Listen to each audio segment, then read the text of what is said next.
Thank y'all so much for tapping up the screen. Got the YouTube fam on board. We're going to do one more song.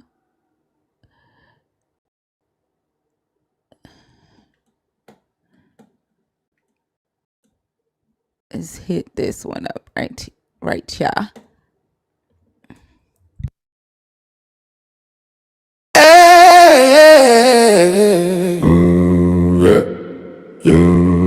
What's up to the YouTube? Wake up, tap up, it's time for the ride.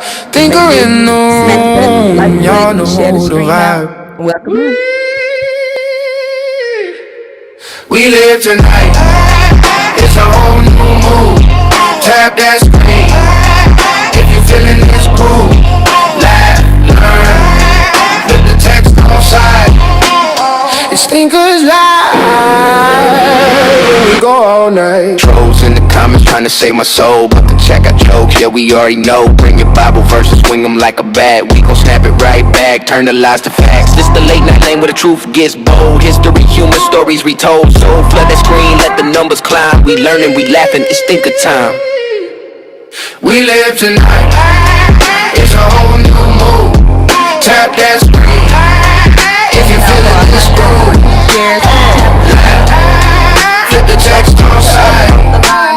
It's Thinkers Live, and we go all night. Ain't no savior in my live stream. Just thinkers, rebels, and a wild ass team. If you came for control, better move aside. We got facts on deck and the chat on fire. So share this out, let your people slide through. This the cave where we hide, where we tell the truth. Not Elijah's tears, but a squad is tight. Thinkers Live and we on tonight. We live tonight, it's a whole new mood. Tap that screen, if you're feeling this groove. Flip the text on side. It's Thinkers Live, and we go all night.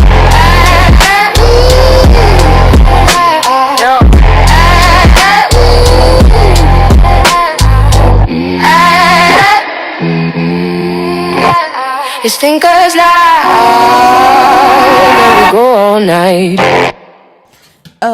Marquis Savant, what is a black Bible? Or is that black Bible or black? What is that? What are you trying to say?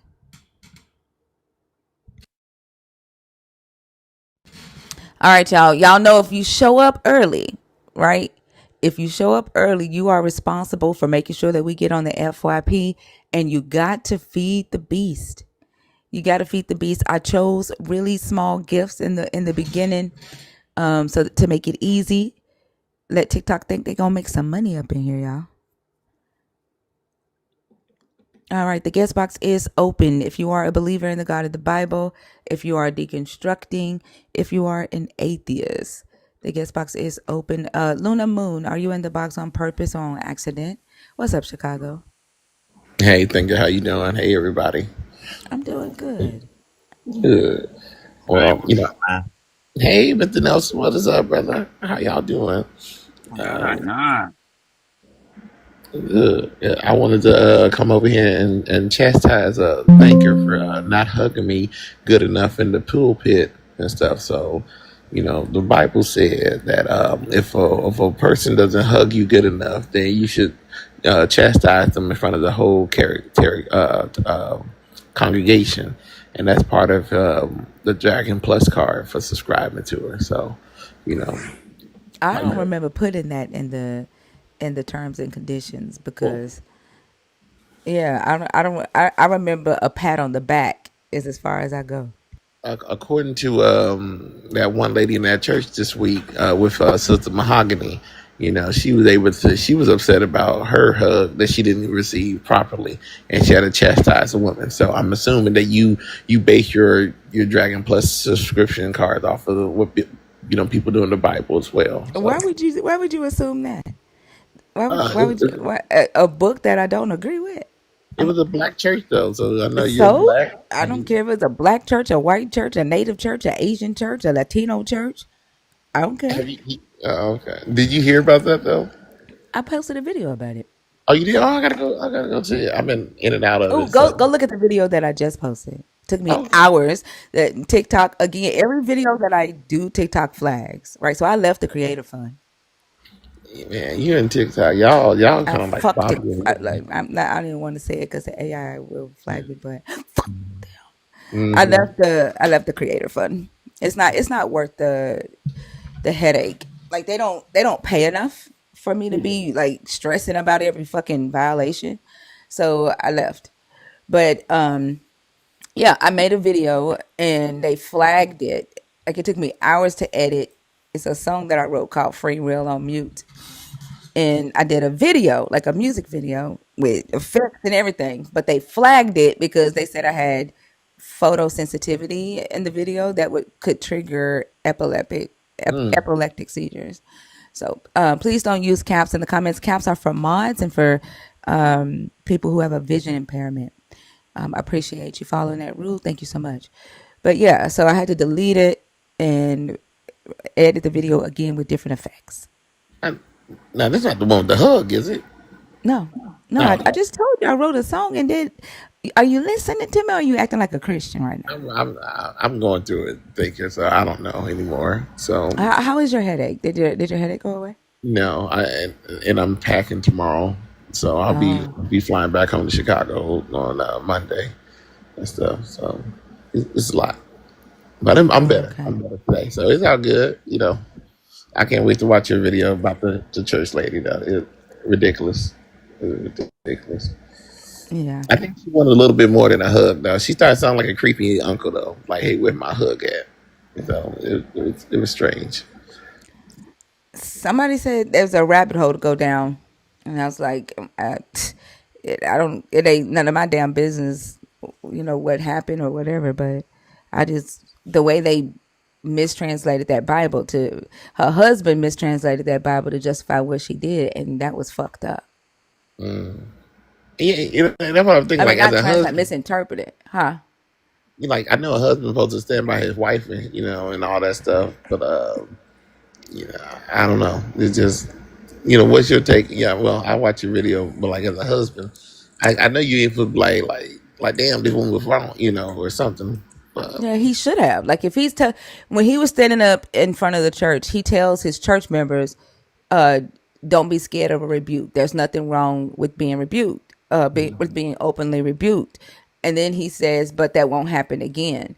Like if you are going to tell your lay members that they shouldn't fear being rebuked openly, then you shouldn't be scared to rebuke your wife openly when what she did was wrong. And then the text that he read about openly rebuking people is about openly rebuking elders when they sin, not to rebuke an elder in private. And then he got up there and was like, if even if my wife was wrong, which I don't think she is, God will handle her. There ain't nothing in there that say that shit. Like the the immunity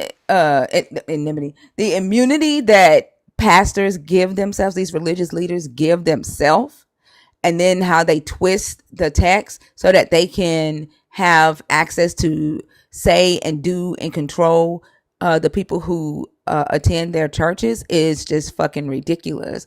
And if people would read their own book and study for themselves, they would know when they're being duped by a pastor. But they don't. They put trust in these men to be the mouth of their God and to speak for them, and they out here getting mind handled. no, I can't wait. I'm about to drop down and watch it. Maybe it's some. My theory was he was trying to start his Kubala, thing. So she was trying to ring her in, but we'll find out. What the hell is a kubala kubala? You didn't hear about the black folk, the one that I knew the girl. Oh, the ones. Chicago, go watch the video. All right. Go watch the video. Get some rest. What's up, Evan? Zaya, what's up? All right, y'all. The guest box is open. If you are a believer in the God of the Bible, if you are deconstructing, if you're an atheist, and 25 and up, looking to have good conversations tonight. No, no BS, y'all. Not y'all, but to those that are not usuals in here, like I don't feel like no BS today. I'm pissed that I had to redo that video.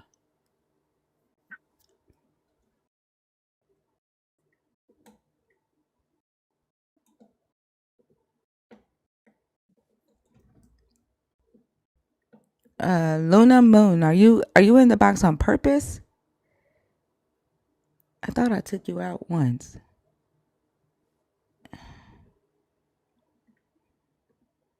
Okay, they're not connected.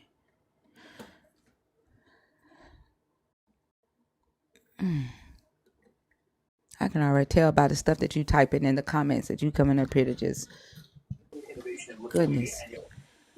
Marquise, Yes. Hey, how you doing?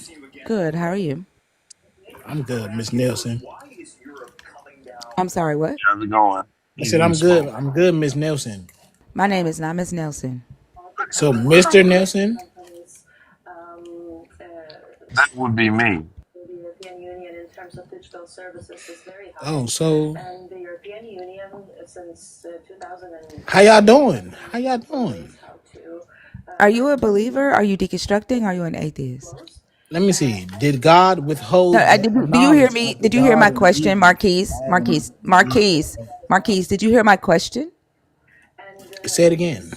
Are you a believer in the God of the Bible? Are you deconstructing from the God of the Bible, or are you an atheist? I am an agnostic. Okay, agnostic. What? Atheist? Do you know what agnostic means? Yes. Are you an agnostic atheist? No, I'm just an agnostic. Okay. All right. So I only talk to people who are believers in the God of the Bible, who are deconstructing away from that God, or atheists. Can I ask you a question? No, Why? because I said no. Why did you say no? Because I said no. But why? But what? I don't have to tell you why. You have to if you No, have I a big, don't. I Are don't you owe you that serious? shit. but you have a big ass Is he plan. trolling? So I don't owe you shit. I But don't. why can't I If I say? say Why can't no, I say if I say why? I don't give a fuck. If I say no, that's what the fuck I mean. What? I don't owe you an explanation for why I say no. What all you have to do is just respect the no. That's it. That is not how you do that, That baby. is how you do that, and that's why y'all have issues. That's why y'all walk around You making violating this up. You people's making space. this up. Shut the fuck up. That's why y'all walk around violating people's space because y'all don't understand consent. You don't understand boundaries. I fucking said no. Like if I come to your house and try to come in your house and you tell me no, are you going to be happy with me sitting there, put my foot in the fucking door, talking about why? Why can't I come in? The fuck? Get off my stage. Why would you do that? Take your creepy ass on somewhere. Yeah, there's something wrong with them. Hey, Lala. Hey, it started off weird as hell. Mm. This shit is crazy. If somebody says no, that's what the fuck they mean.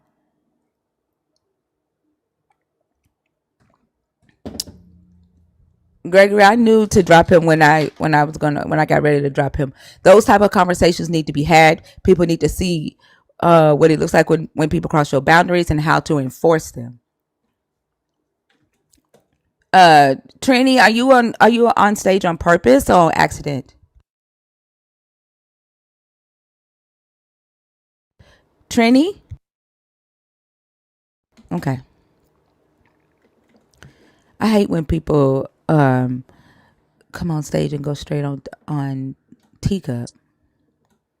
Yeah, that's silly. All right, y'all. The guest box is open. Hey, Lala.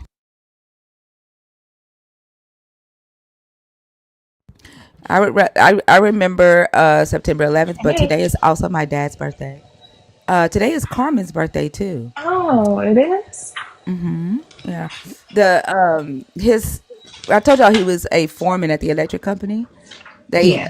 messaged my brother on Facebook and sent a message for the family to say that they will always remember my dad and his commitment as a lineman at the electric company is a part of their culture even to this day.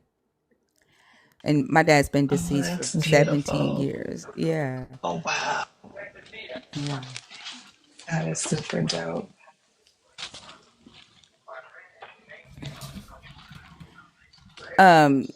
Jerian, are you in the box on purpose or on accident? Fact checker, Yo, what up? how are you? I'm all right. How old are you? 37. Are you a believer in the God of the Bible? Are you deconstructing or are you an atheist? I'm a believer. All right. Which one of the topics did you come up to discuss? Did God withhold the knowledge of God and evil from Adam and Eve? Yes, he No, did. good and evil, not God and evil. Oh, I'm sorry. Good and evil. Yes, good and Yeah. evil from Adam and Eve. Yeah, he did. Yes, he did. Did you read And that it whole wasn't. thing? Did you read Yeah, the and it whole? wasn't. Yeah, it wasn't to control them. No, tell me what do you think it is? I don't believe it was to control them. It was to protect them from evil, because he knew what evil was. So he gave them that ultimatum of, you don't do this, not telling them what would have happened if they did, but just like a parent tells their kids, like, hey, don't put your hand on that fire, you can get burned. Or, hey, don't do this because this can happen, type of thing. So it's the same. That's why we call him our father. Just like a father looks over their daughters or kid, their boys, whatever it is. I believe that's why he withheld knowledge of good and evil from Adam and Eve, was to protect them, not to control them. Because if we think about it as control, he controls us, period. No matter what we think, no matter how we feel, he's got our control. Because if at the end, if there is a God, I do believe there is, but some people don't. If there is a God, we will be judged by him. So no matter what, that's still controlling our souls at the end. But it was more than likely about protecting them from good and evil while they have like a body, because yeah, they say the Bible says it's a fight between the souls, but not in the flesh. So it was just more or less of the flesh to protect them, because he still has our control. If he wants us to go to hell, Okay, like, you because he gotta let doesn't me. think You we're gotta let me cool. respond to you. Oh yeah, yeah. Go ahead, go ahead. Okay. So you a lot of times when believers talk about that topic, they give the example of the parent saying to the child, "Don't touch the stove, because it might burn you," right?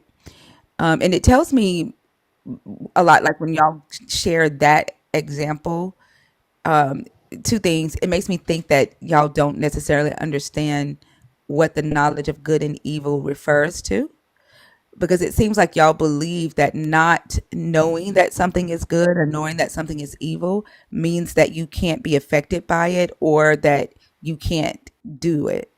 Because like the stove is there, right? Regardless, uh, uh, if the stove can be turned on. So let's say the mom turns the stove on, she turns her back, and the kid touches the stove, never having said to him, "Don't touch the stove because it might burn you." Does him not having the knowledge of good and evil keep him from getting burnt by that stove? Um, how am I gonna put this? It's not. If I'm gonna answer your question I want you to directly, answer it directly. I don't want you to give me no. another monologue. Yeah, no. I would say It no. won't. So the example that you I'm gave, sorry. I'm it's sorry. my I'm turn to sorry. I speak. said it wrong. I meant yes. So if he touches the stove while it's on, and she never said to him, "Don't touch the stove because you might get burnt," you're saying that he won't get burnt after touching that stove? Yeah, because when you tell someone not to do No, something, no, they're no. gonna do it. Listen. The mother has never said to the child, "Don't touch the stove. You might get burnt." That conversation has never happened. The mother turns the stove on, turns her back, and the child touches the stove. Can the child still get burnt even though his mother never told him the stove will burn him?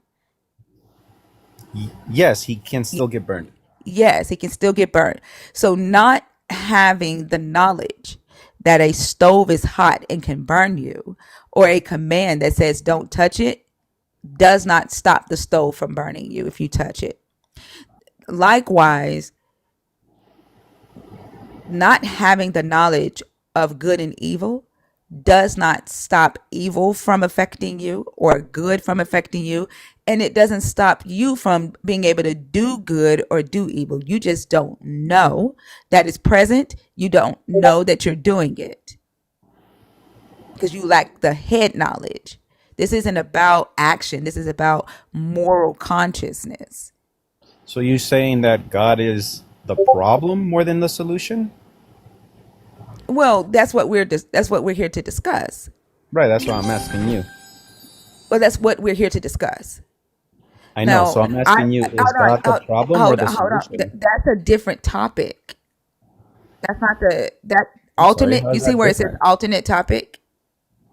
That's not. We're talking about Adam and Eve and the command to not acquire a moral consciousness of their own, not acquire the knowledge of good and evil, and why the God would want that, right? And you said that it's to protect them. Right. Right. And so you're saying that by you saying that, now I want to ask, like, did you know that it was about morality, or did you think that it was about the ability to do good or evil?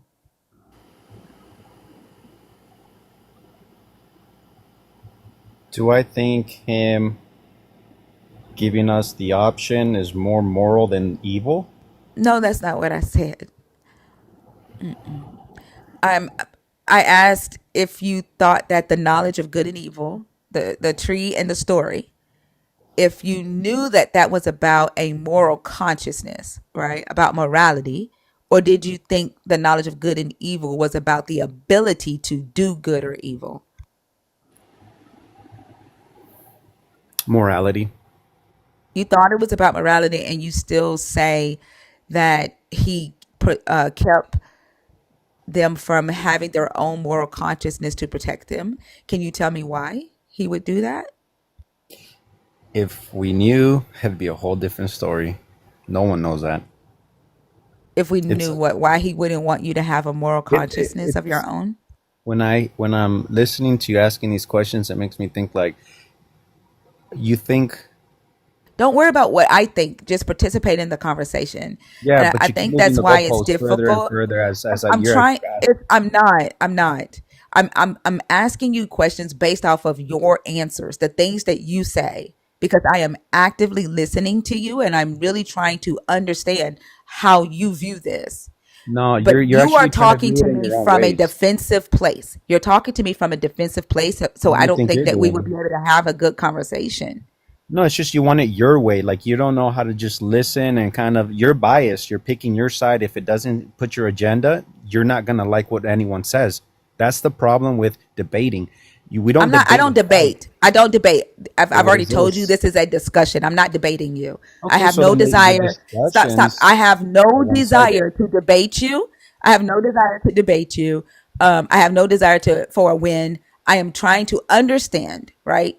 And I'm asking you questions based off of the things that you have said. Yeah, but you're And also trying to now shut I me up while now you're I doing want to so. now I want to understand why your God, according to you, would Mhm. withhold a moral consciousness from you to protect you. Why would he? Why would he? You're asking me. Why would your God hold back you guys knowing good from evil? Yes. Okay. Do you see how evil is? Yes. Then why would I not want to hold anybody back? If I was a God and try to keep away from evil, why would I not want that? If I wanted peace for everybody. So he didn't keep them away from evil. He kept them away from knowing evil, like from recognizing it, from understanding it, from on their own. Like if they had the knowledge of evil, they would have recognized the serpent in the garden was evil, right? No, because they were the first two. But if they had the knowledge of good and evil, they would have recognized the serpent was evil in the garden, correct? They did have the knowledge, though, How did they have the knowledge if they had not eaten of the tree? because they were told not to do something. So they're being said is like, look, you do this, you're good. Don't do this, you're bad. He Okay, we're gave not talking them about what they did. We're talking about the fact that the serpent, who in your belief system is the devil, is Satan. Satan was in the garden with Adam and Eve, the very symbol of evil in your belief. Evil was in the garden, and they didn't know that the serpent was evil because they did not have knowledge of evil.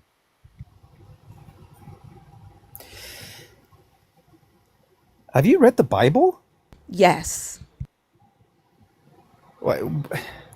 Then how are you asking these questions? Because in the Bible, it clearly tells you this. Like, that's why I'm saying, like, I think you're just, Hold if it on. What am doesn't I fit missing? you, It clearly tells me what? it clearly tells you what God wanted from them too. Okay, It does not. He wanted He, them he did not not to want eat them to out of the have, right. garden And I'm asking you, why would a God not want his creation to know evil was around them? because he understood what evil was. But yet evil was around them. Evil has access to them. Evil manipulated them and caused them to sin. Right. That's why And he he told was them not, not to do something. but he let evil in the garden with them. That's not, look, that's why he gave them the option. He knew, if you understand that this is the devil's Okay, world, so hold on. So if you tell your child not to go around pedophiles, right? Don't talk to that next door neighbor. He is a pedophile. Stay away from him. You tell that to your child. Are you going to bring the pedophile and put them in the house with your child? God didn't do that. Yes, he did. No, he didn't. Yes, he did. He put Satan in the garden with his children.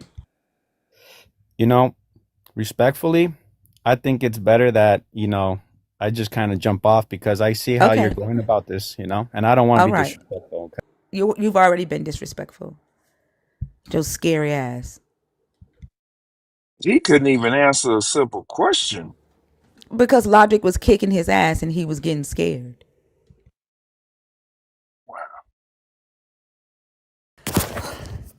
Hey, Jarian. Hi. Oh my God, I just ran back up the steps. I was wishing my son happy birthday. Hey, how is everybody? Man, Doing I good. almost Happy missed it. birthday to your son. I'm good.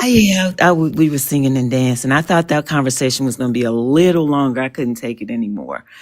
Um, I wanted to talk about or ask, like, because it really triggered me that mahogany thing was something else. With Yeah. the church and that was very, very triggering. And I was wondering, like, how it affected people in the community. I watched it, like, I couldn't even watch it all the way through. I that brought back so much pain for me and so many memories for me. And I was just hoping that somebody in the community, everybody was okay after seeing it. I'm sure most people just cussed them out and laughed, but that thing really triggered me. I haven't really talked to anybody about it. But people have commented on the video that I made, and they did exactly what you said they would do, just how crazy it is. They did say that they've witnessed it in church before. Like I've witnessed it before. It didn't trigger me, but it just kind of made me mad that they twist the Bible in order to give themselves immunity to treat people any kind of way. Well, it happened to me. It happened to me not like that because I can't sing a lick, but that was just an awful, awful, awful thing, and I just wondered if everybody was okay, but maybe it was just me. I couldn't believe it. Like, I couldn't believe it. I thought that kind of stuff was over with. Oh Really, I no. don't know why, but I just didn't think that people were still doing that kind of hurt. Yeah. You could see her husband did not necessarily agree with it, but he got up there and said he did. Yeah, like I saw almost like that he was too. scared to call her out. That was just it was just a mess. And when I saw your video, I was like, oh yay! But it kept going out, or when I don't know if that was the one that you were making, but I couldn't. That was just a very difficult video for me to deal with, and I hope that you get a chance to talk through it with some other people tonight because I'm trying to meet a deadline, so I'm gonna be up all night listening. If a nerd comes up and and wants to talk about it, we'll definitely get into it. But no one said anything. I mean, we talked about it briefly 2 nights ago, but no one has said anything about being triggered or anything. Oh, okay. Well, that's good. Well, anyway, I wanted to come up. I'm up. I'm never up at this time. It's very rare. So, I mean, if just you want to say, wanna, if you have time, if you want to talk about it, I'm here.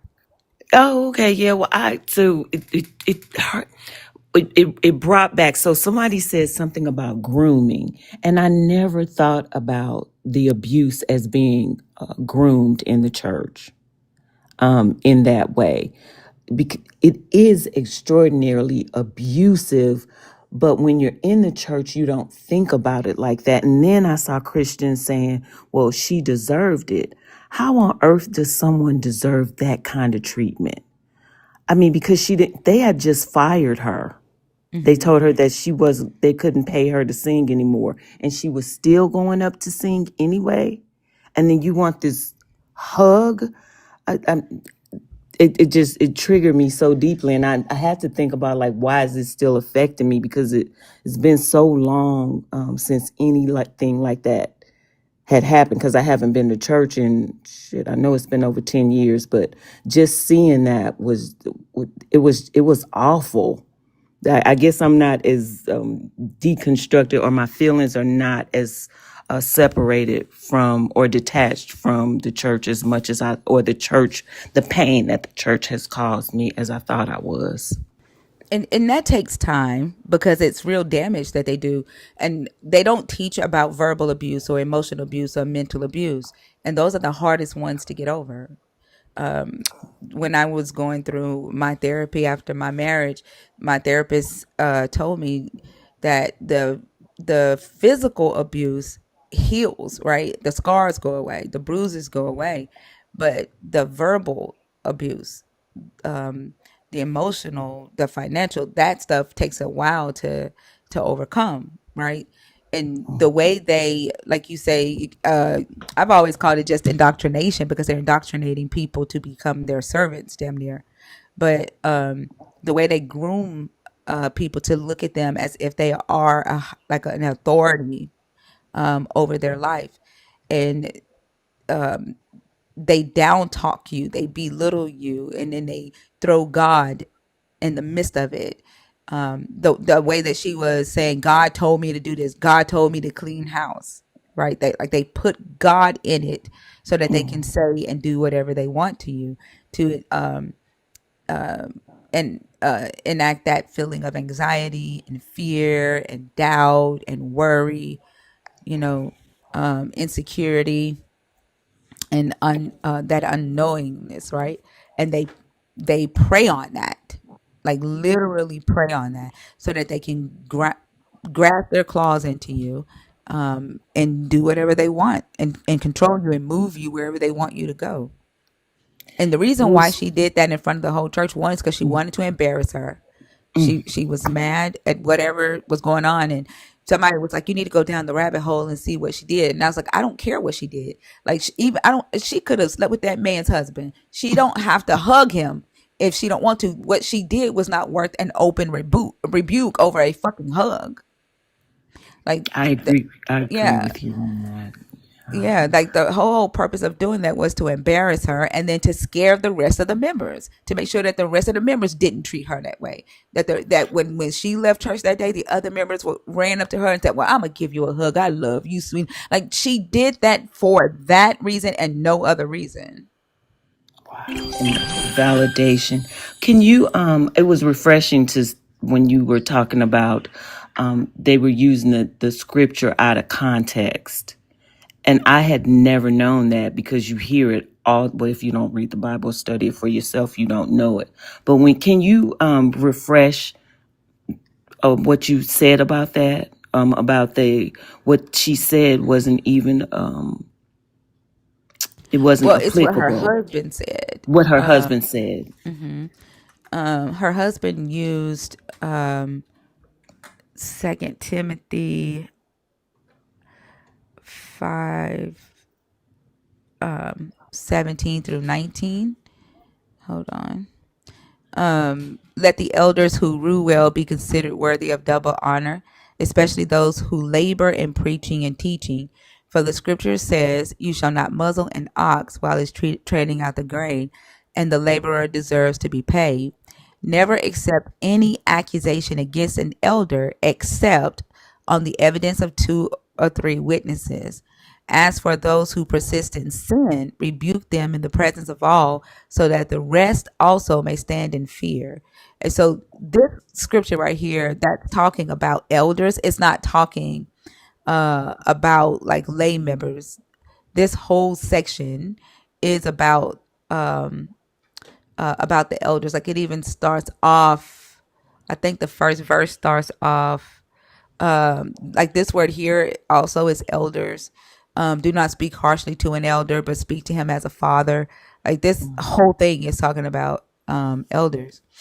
But the way her husband twisted the text was that to say that she had a right to rebuke Mahogany because she is an elder, right? He's preaching it as if the text is saying elders are to rebuke lay members openly.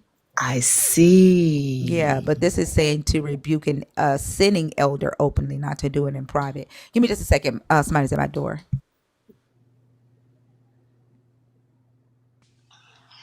Tap the screen, y'all. Let's get these likes up to 100K and help figure out where her gift go. Don't forget the heart knees, as well as the popular arrows.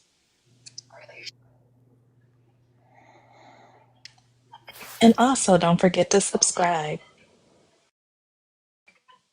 How you doing, Nelly? I'm Are you good. doing I am? Hello? Hello? Okay, sorry about that. This is my grandson at the door. Okay, but yeah, that's what he did. No, stop, little man. Um, yeah, So that's what he he did. He misapplied the switched it. scripture. Yeah. And when his wife, the scripture that his wife was using, or I guess she basically wasn't. She was just talking. That wore me out. And it's still kind of wearing me out. But I'm Yeah. happy to know that they misused those. Whatever he was saying was not applicable, not even to his wife. And he basically was saying she can do what she want to do because God is going to correct her in the end anyway. And that's what I'm saying. Like pastors give themselves immunity when they do that shit, and this is why SA runs rapid in the church, pedophilia runs rapid in the church, elder abuse runs rapid in the church, um, narcissism runs rapid in the church because people are afraid. They're taught to not, accuse an elder, to speak back to an elder, so they get away with the most egregious shit. And they know, right? They know that they are the only ones who can hold themselves accountable. Like saying God's gonna get her. The God that she talks to is in her head. Yeah, I guess when you think about it now like that, it's funny. I mean, that is ridiculous, actually. Yeah, that was just that was just a crazy scene to me. Even anything that I've seen on the internet in the last several days, that's the craziest thing that I have seen in a very long time. And I don't even know how the woman stood. She just stood there. She didn't walk away. She was very gracious. She just stood there. And from what I did go down the rabbit hole, a lot of people got up and walked out with her. Yeah, somebody just put in the chat and said that her whole praise team quit on her since. So I don't know if any people from the church was leaving or what, but it's what I think what like really made me mad was the fact that her, like, I've seen people do what the female pastor did, but seeing her husband vouch for her, and I could see that he did not agree with her, but he lied and said he agreed, and then he Oh, further excuse me. groomed I'm sorry. the congregation and told them not to be afraid to be openly rebuked. That it's not a bad thing to be openly rebuked, while protecting his wife from him openly rebuking her. And like it's so manipulative and dishonest. And it's gaslighting at its finest. Like that level of convincing people into harming themselves like that, to stand up and just take it. I mean, when I think about it, kind of like in the order of it, the way she came out, like you mad at somebody because they don't want to hug you, but she really hugged her. She just didn't say, "Oh, okay, I love you for taking my job away. I am super grateful that I'm no longer going to be working here anymore." Like, what was she supposed to do?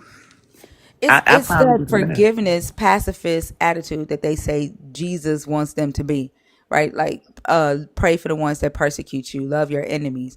This is what I said. Like they when we talk to believers on this stage and they show us that they don't have any empathy or ability to hold themselves accountable, it's because there's no expectation for them to hold themselves accountable, because their expectation is they can do whatever they want to you and you should just forgive them. You should just allow them to, because that's the nice thing. Even if they are the rudest, most invasive, disrespectful people, inconsiderate, right? But it's okay because Jesus said. Like listened to a video that Lala posted today. There was a guy holding a live talking about Charlie Kirk, and I guess there was another Christian on the panel who said that she doesn't feel any sympathy for Charlie Kirk and what happened to him. And a Christian man joined the panel, and he was admonishing her, saying, I don't care if he was a white supremacist. I don't care if you didn't agree with his views. You are a Christian and you're supposed to feel sympathy. You're supposed to mourn every human death. Like, he was literally telling her, she was like, he advocates for people like me, to violence against people like me. He was the epitome of hatred. And he was like, it don't matter. Jesus, God would have mourned his death, and you should too. He is a brother in Christ. Like, and he was like, you ain't Oh, Christian if you ain't. And this was a panel full of black people on top of that. And he was saying, like, it didn't matter that he, spewed white supremacist rhetoric. He was like, you should be mourning this man's death.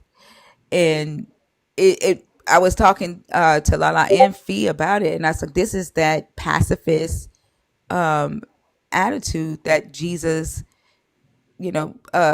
passes on to its followers. This is what preachers preach: forgive, and forgive, forgive, forgive. Don't hold accountable, because that's God's job.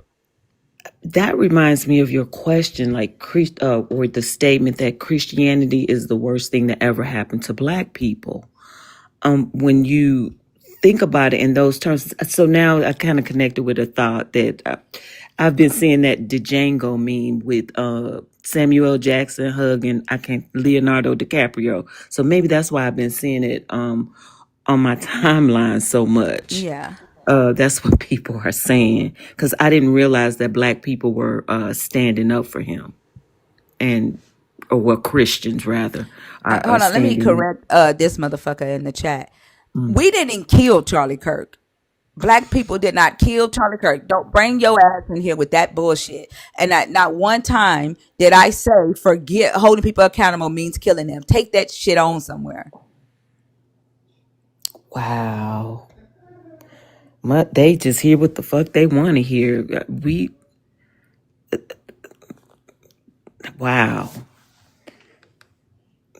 He was the one who was talking about empathy was the, yeah, I said I wasn't going to waste time talking about that person Yeah, I don't even want to and talk what he about him. brought to the table. But I think that is telling that how Black Christians are mourning the death of someone who was harming them or who was speaking against them. Like, I certainly don't understand that. And I never understood, I guess because I've always had an issue with how we white people have treated Black people in America. But I don't, I'd never ever seen anything like that. And I hope that doesn't come up on my timeline. It probably is now since we're talking about it. But I really was curious. I really was triggered by the mahogany thing. And I was like, maybe I need to talk to some friendlies, because no, it didn't seem to bother anybody like it bothered me. I just seeing that like that. And she was so arrogant. And Hold on. I'm sorry. Like, please stop that shit, because the moment that I tell you your God commanded his chosen people to go into Canaan and kill everybody in Canaan, including babies and children, you are going to say it was justified. You are going to say those people were evil. They were worshiping other gods. They were sacrificing their kids. And then I'm going to ask you, Wit, why would your all powerful God, who is responsible for waking people up in the morning, wake up evil people just to send humans to go and kill them? And you are going to justify it. You are going to call it good because it came from your God. Get out of my chat with that bullshit. I don't give a fuck about that shit. Get the fuck on somewhere.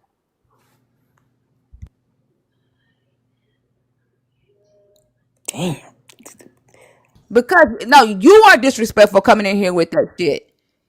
Y'all always trying to tell somebody to forgive motherfuckers who's trying to kill them. Y'all always want to advocate for the motherfuckers that's trying to kill you while not giving a damn about your own motherfucking life or your own community. Get out of here with that shit.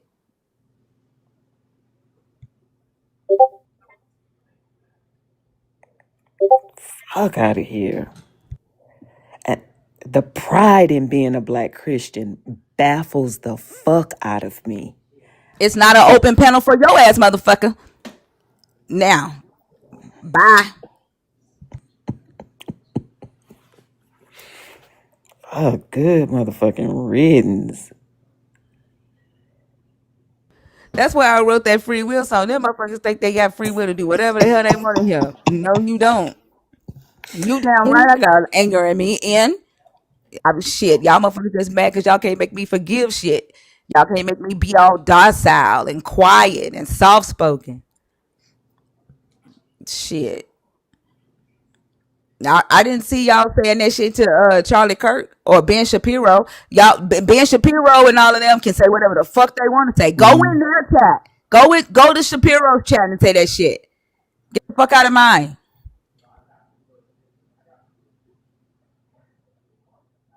Y'all want to silence everybody else of marginalized communities and then lift up everybody else's voice as long as they're preaching rhetoric and hate, preaching the words of your God.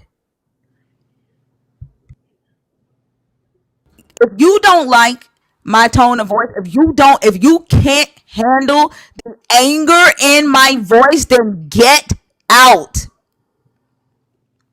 Get out.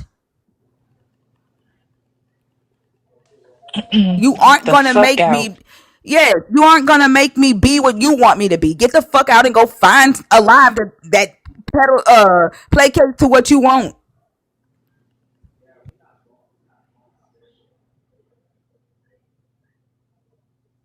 that's incredible to me.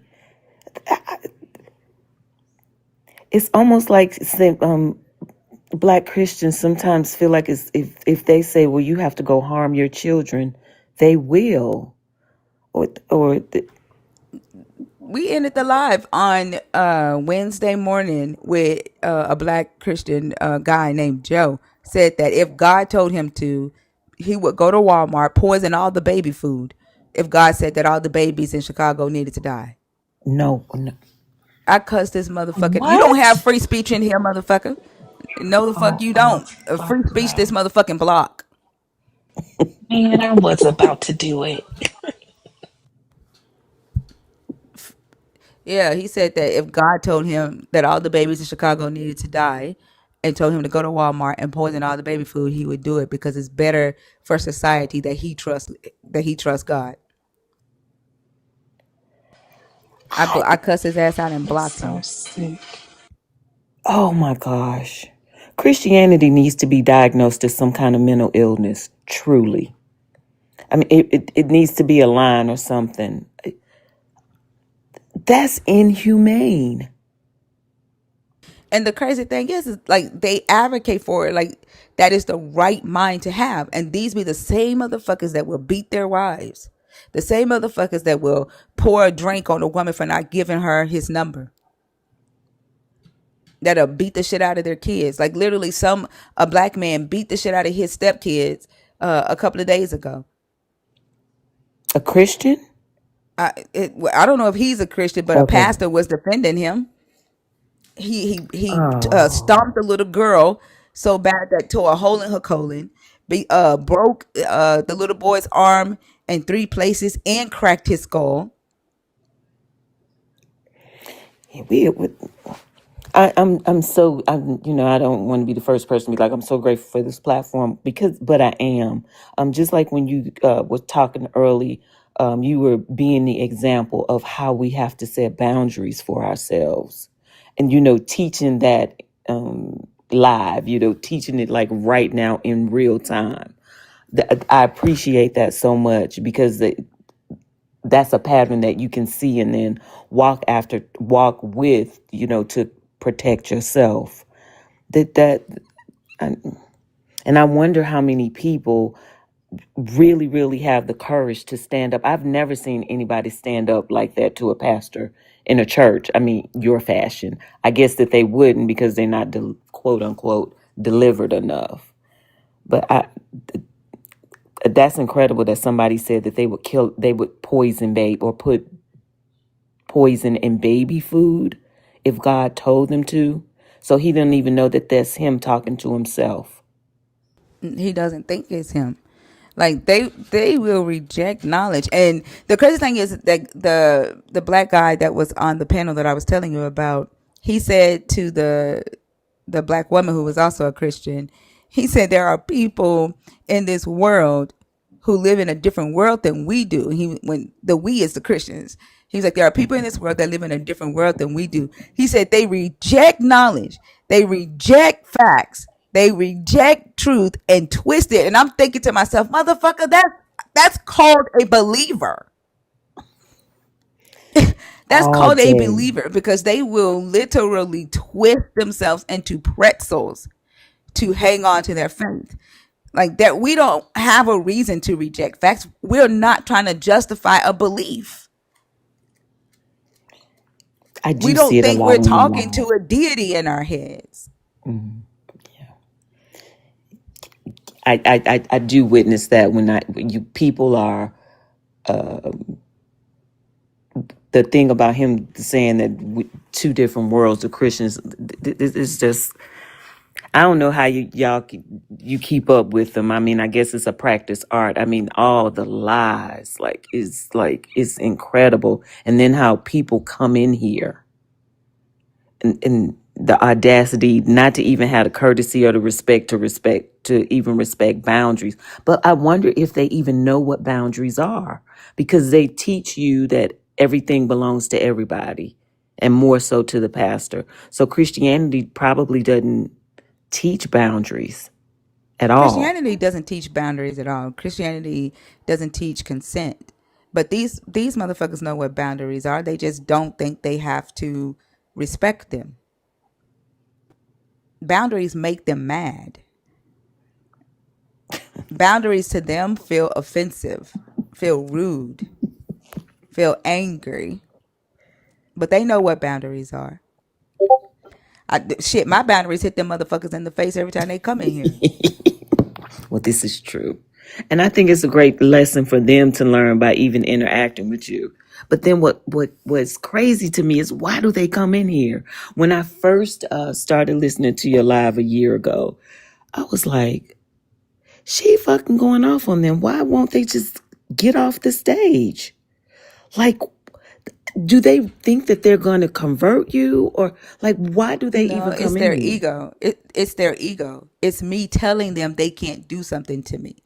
And even though they won't be able to do the thing to me, I'm not in their head, she's not gonna make me move. It's their ego. They don't care about the God, they don't care about me, they don't care about nobody else. It's them. Ain't nobody gonna tell me what to do.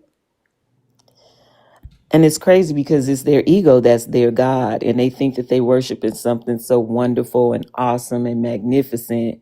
And the behavior sometimes is shocking. Like all the lies, and when they don't want to admit a lie, they go backwards. All of that is very telling. Like I just listening to the lives. Yeah, I never knew so much about Christians until really I started listening to the lives. I knew how it made me feel, but I'd never like seen the behavior in real time. Like they do just lie, and it's incredible. Or either they don't know what they're talking about, but then they pretend like they know what they're talking about, and they don't even realize that it's becoming a lie. The crazy thing is that like you can block them and they'll go and get on their backup account and come right back like fucking minions. Like they they just gross me the fuck out. They're like a disease in society that you don't have a cure for. And but you know what? They love abuse. That's like, who would want to, who, and they know you, well, we are talking to them. Yeah, that's crazy. And they are, I don't necessarily want to call them stupid, but the thinking, the level of thinking is so weak. It's a sense of no self-awareness at all. None. And they don't want any kind of self-awareness, I'm assuming. I don't want to put that on people, but yeah. Like the person just came back. I need to stay out of comments. Anyway, let somebody else come up. Thank you so much, Thinker, for letting me come up and talk that thing through with Mahogany. I still don't understand it, but I'm not triggered by it as much as I was.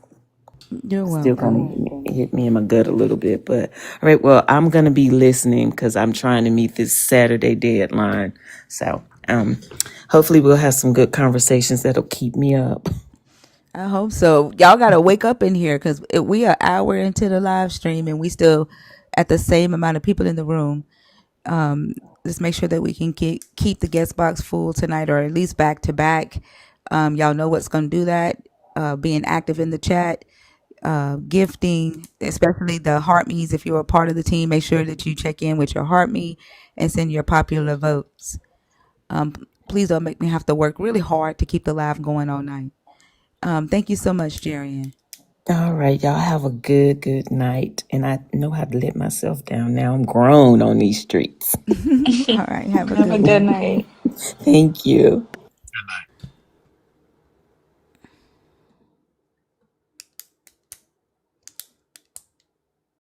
The Lala is to whoever's in the guest box with a user number. I don't bring up ghost accounts. Is Nick a nerd? Is that a nerd account in the No. request? I've seen that picture before.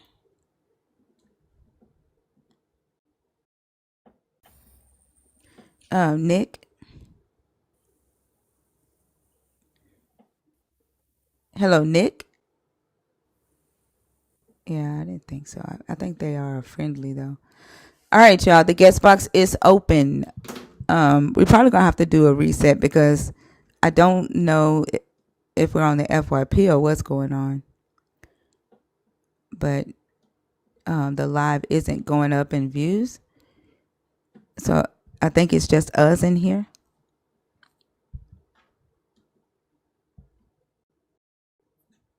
Even the YouTube numbers are low. Like something isn't right. Yeah, we usually have more people by now.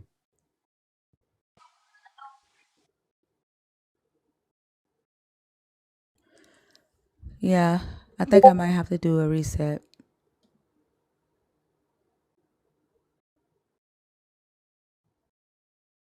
What time you want to do?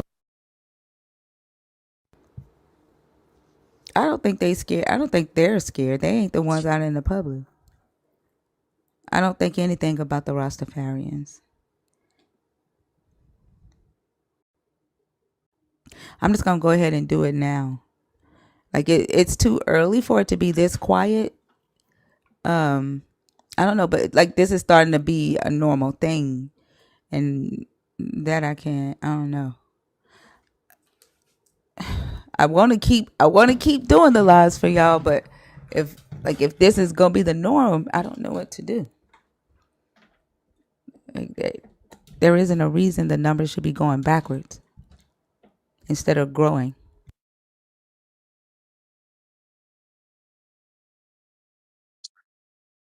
Agreed. Yeah.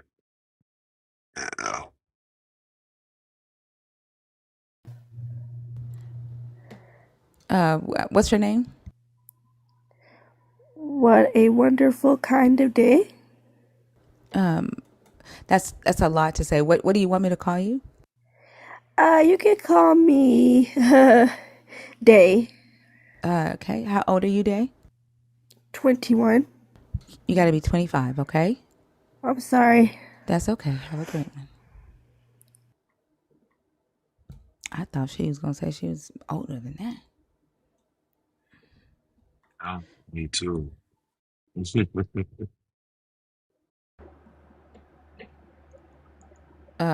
Umi. Yeah. Umi. Umi. Hi. How are you? Good, you? I'm good. Can I get your age? 29. Are you a believer? Are you deconstructing? Are you an atheist? Yeah, atheist. Okay. And which topic did you come up to discuss? Um, I guess the one that says that God withhold the knowledge of good and evil from Adam and Eve. Okay. Go ahead. So, and okay, the way I look at the story, I feel like it was like to control because from how it was always presented was, God is all knowing, He sees everything. And so I'm like, okay, well, if you already know the outcome, you already know, like, if I put these things in, where they're at, like, how can I word it? It's just like you already know the outcome, like you already know what's going to happen. So it's just like, what is the point of the test if you already know? And then that punishment doesn't even like make any sense because it's like if they did not have the knowledge beforehand, how can you command something? How can you, you know, I don't get that. Yeah, I agree with that. Like there was no way for them to really understand the punishments, or I would even say even the consequences, like the curses and things that he handed out. But what do you think his purpose was for not wanting them to have the ability to decide morality on their own? So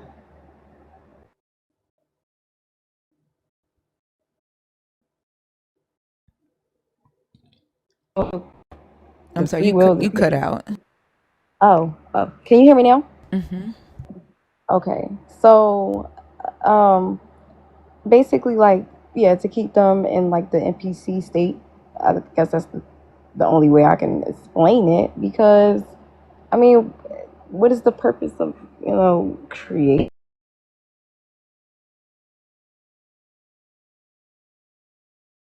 I'm sorry, your phone cut out again.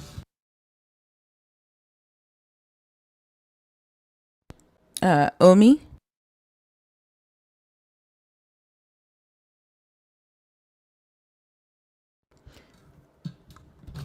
Umi, you might have to drop down and come back up. Or I don't know. Try to come off mute.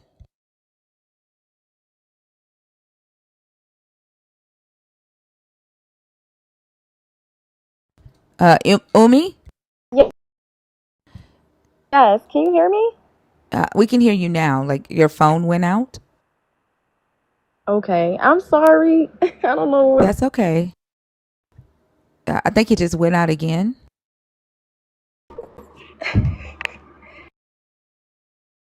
Try to hop down and come back up and see if that fixes it, and then get in a different box. Don't hit that box. Hit a different box.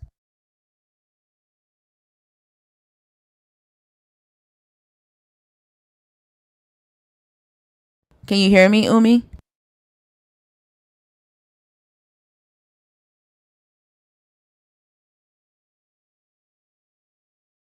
Okay, and then hit the box next to La La Land. Request that box and see if that helps.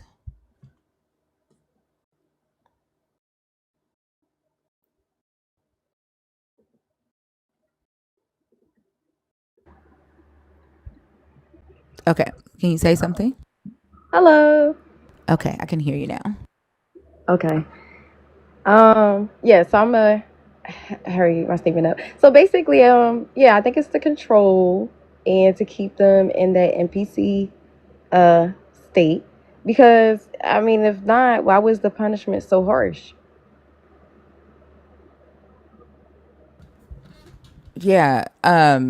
Well, I think the punishment was harsh because he was scared himself, like of them having that knowledge. Um, like if you stop believing in a God, right? Hmm. That God disappears, that God dies, basically. Hmm. So I think like that would be the reason to hurry up and get them away, you know, away from the tree of life. Like he didn't want them living forever and with that type of mentality because it doesn't help the system, right? Yes. But like if he is going to, especially if the purpose is for him to control them, if he says go do X Y Z, they're kind of like programmed militia, right? Like go Yeah. into this land and conquer these people, and they're expected not to question and just trust that he is telling them to do the right thing or to do the best thing. Hmm. So can I add?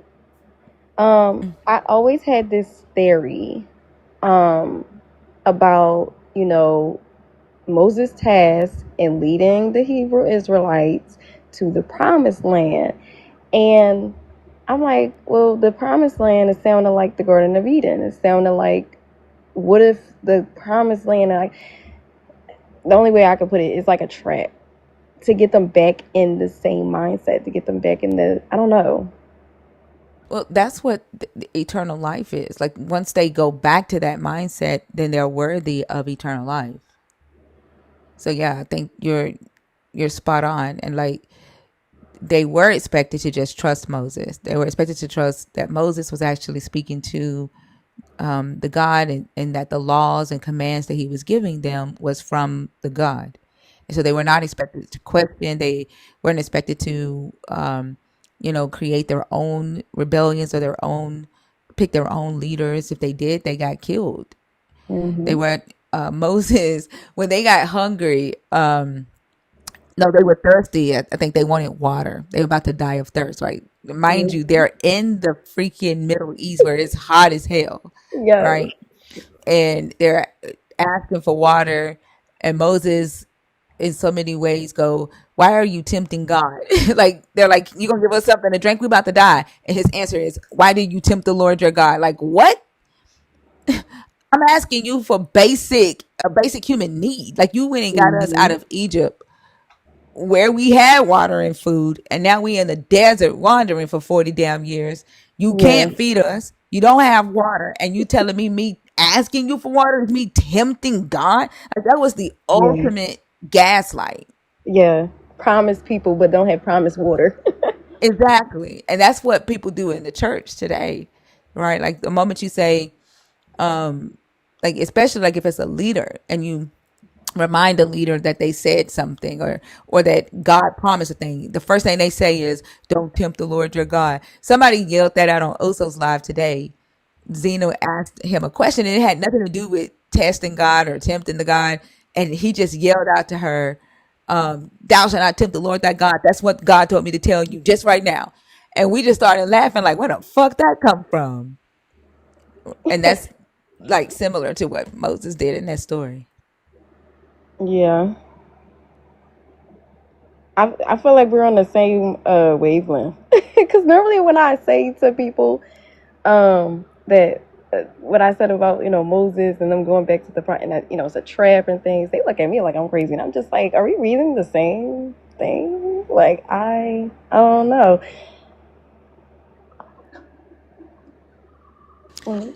Trust yourself. Trust your reading comprehension. You know what words mean. They will try to convince you that you don't know or you can't understand because you don't have the Holy Spirit or because you don't believe. And what they really are saying to you is you aren't open to gaslight yourself, right? And you aren't Mm-hmm. open to reinterpretation of words. You aren't Mm-hmm. open to words that aren't there, right?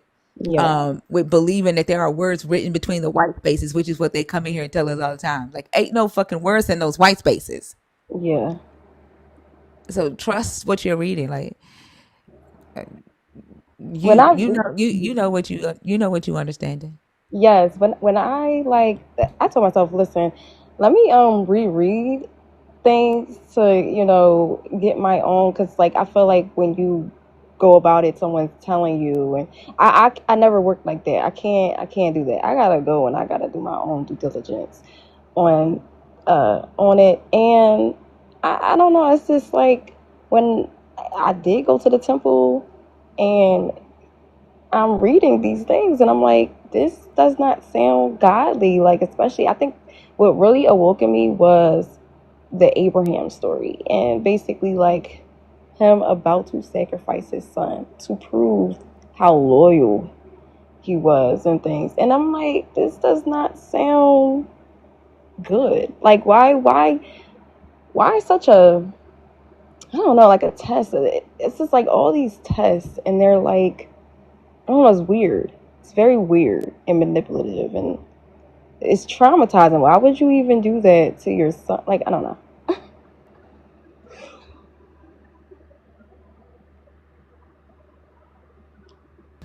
Yeah.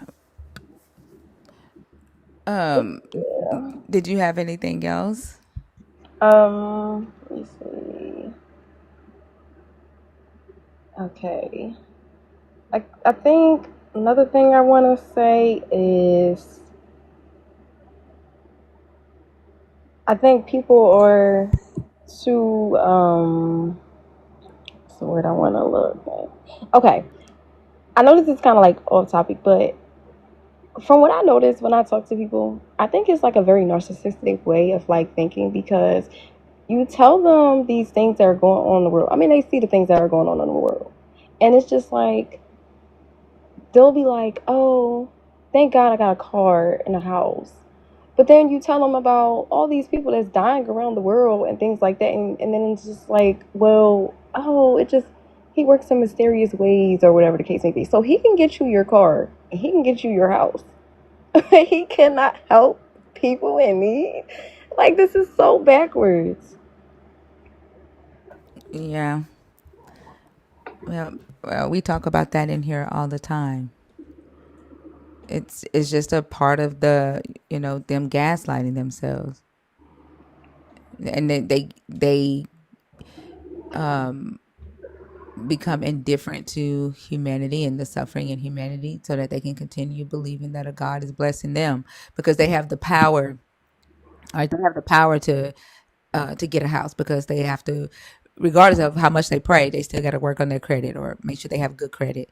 They still got to have a job that allows them to pay the mortgage on the house, right? They still have to furnish the house. Like they are willing to ignore that they are the ones doing the work to get that thing that they're calling a blessing.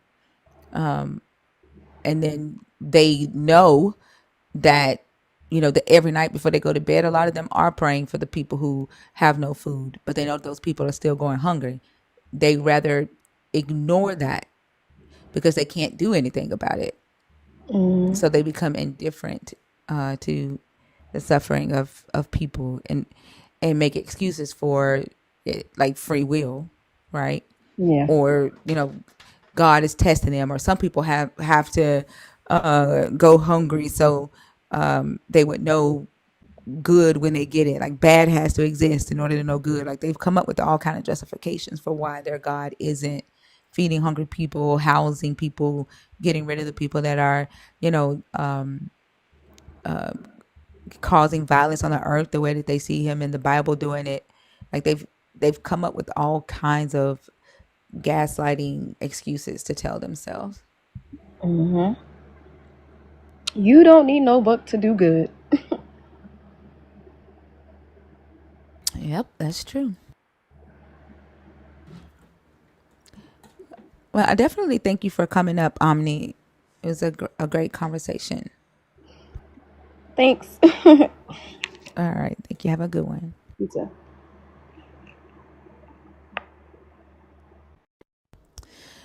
All right, y'all. If you are a believer in the God of the Bible, if you are deconstructing or an atheist, the guest box is open.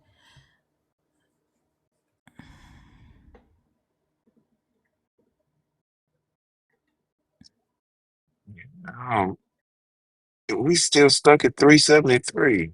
I know. I'm a fuck around and shut down. I think people stay in other lives and then come in here because they know I'm live all night. But I've talked to them about that before, because like if I go live at 11, because that's what I've been doing for 2 years, that's what I expect people to show up if I'm gonna be on time and be here. But making me wait to like and like I just can't. I don't like that. I can't do Right. that. Yeah, I don't. I was trying to see if we was on the FYP, but I can't check it. That's Hey what I'm friend. trying to find out. That's why I'm looking up, see if we're on the FYP. Hey friend. Hello, thinker. How are you? I'm good. How are you? I'm doing well. I am I'm over 21. I'm in my 30s. Oh, I know who you are. Did you ever get in the Discord? I did. I sent you a Okay. message on Discord. I also sent you a message again on TikTok. Still no response. I don't. You sent me a message on Discord? Yeah. I can't find you on Discord though. I looked for you and I don't have a message from you. Are you sure? I No, took I a have screenshot another of it Thinker as well, account. so I can send you the screenshot too, so you can see. Yeah, because I have another Thinker account that I don't even know the password to. That might be it. Because how I found you, I was following something Crystal was showing me, and it has a list of all the people that does deconstruction. So I saw your name and clicked on it, and that's how I sent you a message. Oh, right now I see you sent one 3 days ago. Yes. Okay, yeah, that this is the first one I've ever seen. That I remember you saying that you sent a message maybe like a month ago, No, I and sent a message in March. see, I never got that, and then I did talk to you on Yeah. TikTok, but Hmm. I don't think that I got a DM from you on TikTok either, or in my like request. And I don't know why that is, but I just saw the message from you on Discord from 3 days ago. It was in the friend request. Yeah. Okay. Yeah, and come to think of, there are 18 friend requests in here that I need to accept.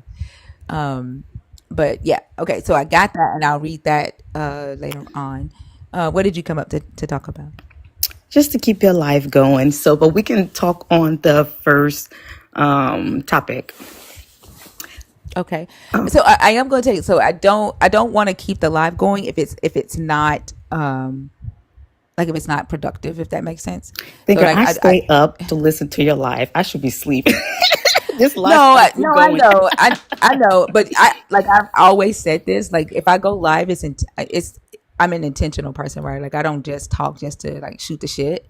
Right. Yeah. So like if the if the life isn't productive, like if we're not having like real like conversations, like intentional conversations to learn and do things like that, then I shut down. I got So you. I yeah, got you. that's just me. That's always how I've been. But I'm saying I'm going to do a restart, not shut down totally. I'm gonna try one restart, and if that works, then we're good to go. If not, then we'll just have to come back on Saturday because I can't. So, but go ahead. I am a little. So I think that he hid the knowledge, not necessarily for control, but I would say control too. But I think he wanted evil to persist without them knowing. So I've listened to your points that you drew a lot of time on here, and he, because they don't have any knowledge of good and evil, they are able to commit crimes and do anything to each other without them knowing, and that's something he enjoys. Yeah, So, I agree. example would be, I remember when he did that to David's wife, and instead of punishing him, once the knowledge was already in there, David was able to question him. If those knowledge wasn't in there, that he couldn't really question anything that he did. He would have seen it as good. Yeah, I agree. That's what I think as well. That for me, that would be the only reason for a God to say don't decide or don't ask yourself if your actions are good or evil. Don't reason, don't learn from your experience, because that's what morality is, right? Like you learn from your experiences, you reason with yourself, you reason with others, you analyze, you critically think about your actions, and he basically forbidded them from doing that.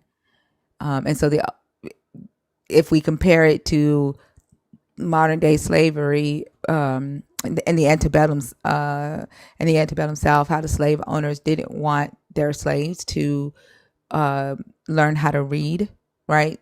So that they didn't know their rights. They didn't know how to properly communicate in English, because a lot of them still spoke their West African languages.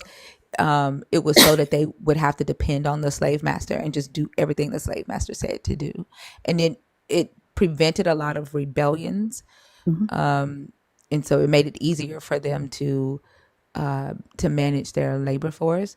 And so, to me, that would be the benefit of telling like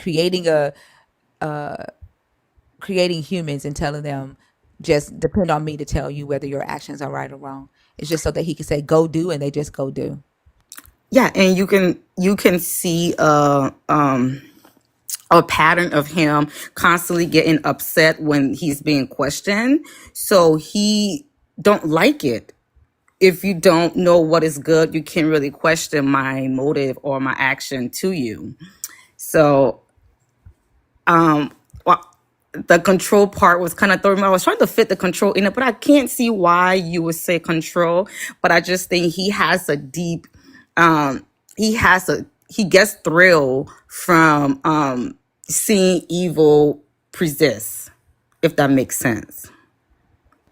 Yeah, it makes a lot of sense. I don't know necessarily about him getting thrill from it. I think this God is amoral. Like I don't think he care. I think he uses evil, but doesn't necessarily care to do evil to people. Like he uses it when he needs to.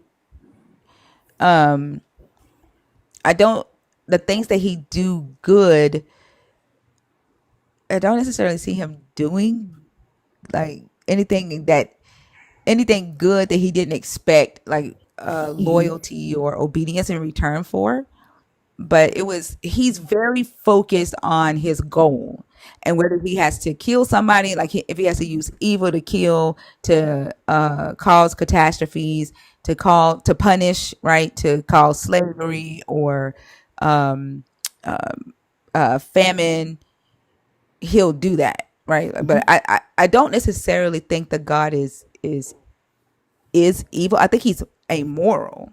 Right. And he expected his humans to be amoral like him. Correct. Yeah. Yes. I do see that as well, for sure. I think he also is it's tricky, right? Because I do think that he also the tree was planted there because he wanted to do things to them. He wanted to give them punishment because this tree, if you really are the creator of this cosmos, this tree could be planted in Mars or Jupiter or somewhere else where they don't have access to it. It's just strategic to me to not believe that he wanted to do those things or he liked doing it. That's why he put the tree there, because he liked it. Yeah, and I can see like how that interpretation could be made, from Fee and I was talking about that the other day, like from a Christian perspective, because their God is all knowing, and they don't take any other uh, context into consideration. If we just look at the Christian telling of the story, then yeah, like why is the tree in the garden? Um, he put it there to test them. They say, well, then that means he wanted them to fail if he's all knowing, because he knew that they were gonna fail the test. When I take other ancient Near Eastern stories into consideration, and knowing that the ziggurats that they built, that the gods in the story, what the story is saying is that the gods would come down to earth and they would live on that mountain. The mountain of God is where the God dwelled whenever he came to earth. And that's where the Garden of Eden is in the story. And so the tree, and from my perspective, the tree was the food for the gods and not necessarily for the humans. I was about to bring that up. Did you read God the Anatomy by No, Francesca? You need to read it. no. Excellent scholar. But yes, I was going to bring that point out, but thank you for bringing it up. But I definitely agree with that. Sorry, I don't even know what I'm doing on this. This is my first time on live and things is popping up. Yeah. So like I think that I think the story is saying that he wasn't all knowing. He had no idea that they had eaten of that fruit.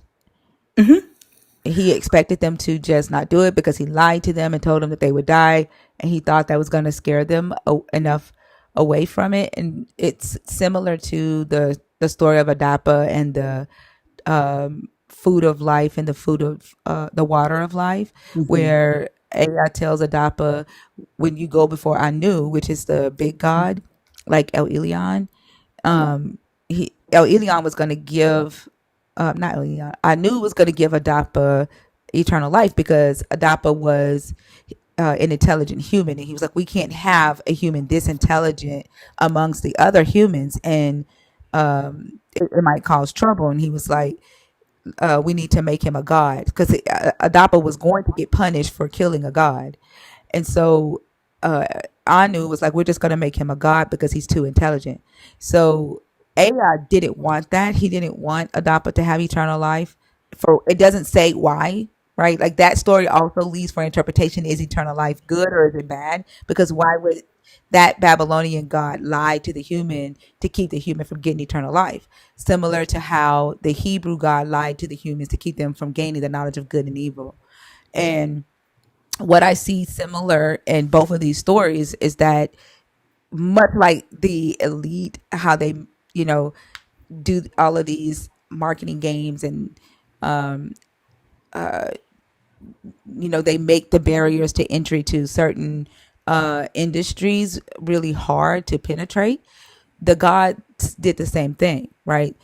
The ingredients to becoming a god is to have the image, which humans have, and then to have the knowledge of good and evil, and then to have eternal life. In both of these stories, the gods stopped the human from gaining the final ingredient that they needed in order to become a god.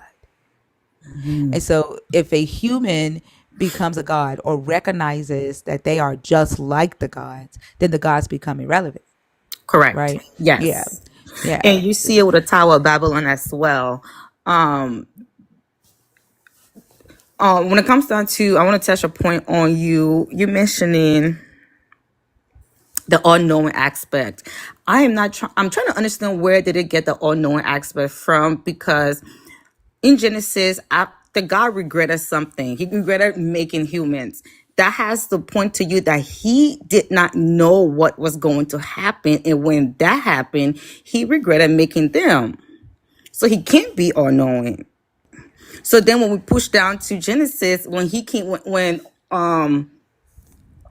the angels came and reported to him what was going on, and he said he has to come down, it literally said he came down to walk the earth.